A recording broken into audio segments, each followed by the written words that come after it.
people have no energy? Because mental diarrhea. You eat bad food and then try to stop diarrhea, it's not going to work. This much you do. Tonight before you go to bed, keep it down and go to bed. In a little while, if you simply sit here, things around you will reverberate.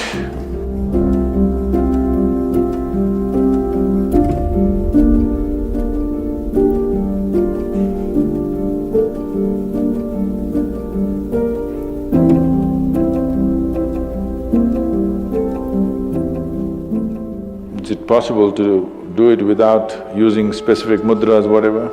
Yes. These are all small help, little assistance. You don't see a Shiva or a Krishna holding mudra and sitting like this, simply intense. Nor will you ever see me sitting like this. No, you will not see me practicing Shambhavi or this or that. If I just close my eyes for 20 seconds, I'm done. I'm ready for the day. So, this is all good help. But is it the only way to do it? No. You can simply sit. If you learn to simply sit, you will become tremendously intense. Right now, your energy is simply expended by doing unnecessary, endless activity. When you have so much mental diarrhea, how can you have energy? Suppose you have diarrhea, do you see how weak you feel? Yes or no? Right now this mental diarrhea, that's why people have no energy. They want to just eat and sleep all the time because mental diarrhea is very exhausting. If you have physical diarrhea, you know how exhausting it is. Yes? This is also equally exhausting. People are sleeping 8 hours, 10 hours a day, not because they're working so much or their body is in such a bad state, it's just mental diarrhea. If you stop the mental diarrhea, there's enough energy to make this very, very intense. Now how do I stop mental diarrhea? If you have diarrhea, physical diarrhea, what is the first thing to do? Huh? What?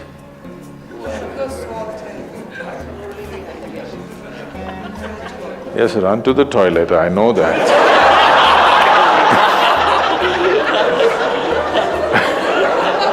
I'm saying as a corrective measure, what's the first thing you do?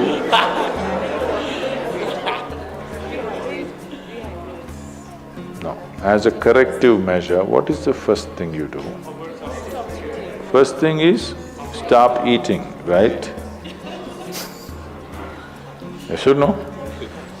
But diarrhea means in some way we've eaten something that the body doesn't want. It's trying to throw it out. Yes?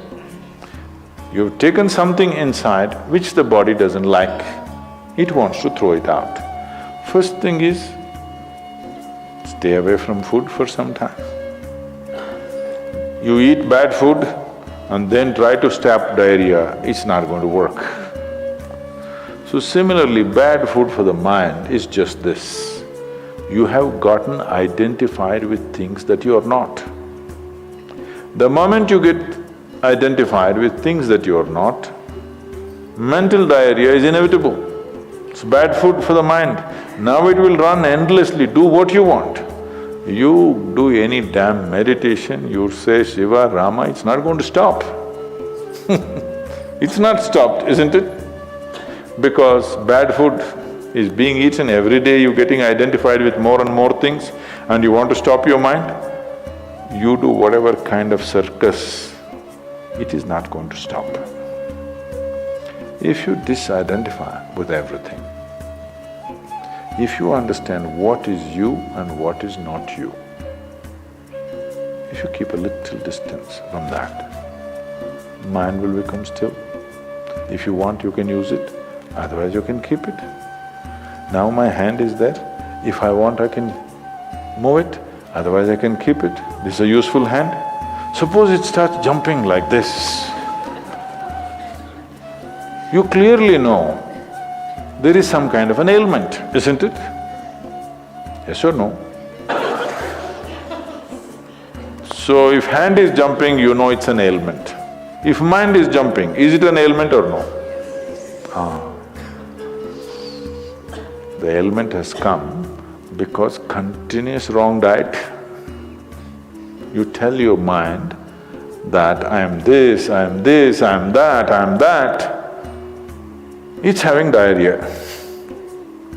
You stop giving it wrong food. If you clearly see what… even if you do not know what is me, at least you know what is not me, isn't it? This much you do.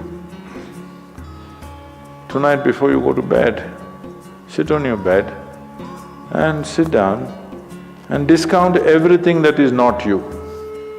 This house in which you're living, is this me? No. This loving parent or mother, father, wife or husband or child, they're wonderful, but is this me? No. Now these nice clothes I'm wearing, is this me? No. Now my body, I like it, but is this me? No. Now I'm having so many thoughts, is this me? No. Now I'm having wonderful emotions, is this me? No. Like this, everything that's not you, before you sleep, keep it down and go to bed. Tomorrow morning, you will wake up considerably more intense than today. Every day you do it. In a little while, if you simply sit here, things around you will reverberate. Really. I was in… a few years ago, couple of years ago, I was in America and this is a very typically American question. This lady comes up to me and she's very angry. I've been doing this yoga for last 35 years, nothing happened. But you went and just sat on a rock and things happened to you. This is not fair. Where is the damn rock?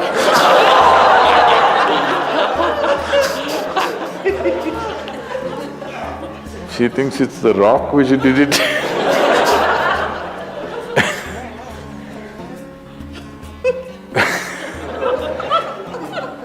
The only sadhana that I did in my life is, right from my very early age, though I was very actively involved with everybody around me, I never identified myself with my parents or my siblings or my endless number of friends or the society or the religion or the country or anything around me. Never identified. Not that I was not involved, I was very involved, very active. Even today I'm very active and involved, but not identified. If you don't identify with anything, there is enough energy in this to become intense. See, I want you to understand, your life energy right now in this body, how many things it's doing here as you're sitting here? Hello, do you know the complexity of activity it is doing? Every cell in the body, your liver, your kidney, your damn spleen and all kinds of stupid things that we cannot even figure even today. Yes? Just see as you sit here, how many things this energy is doing. Obviously it must be intense to do all this. You are not able to experience it because of diarrhea. When you have diarrhea, that's how you feel, isn't it? Yes or no? So that's how it is. Stop the diarrhea.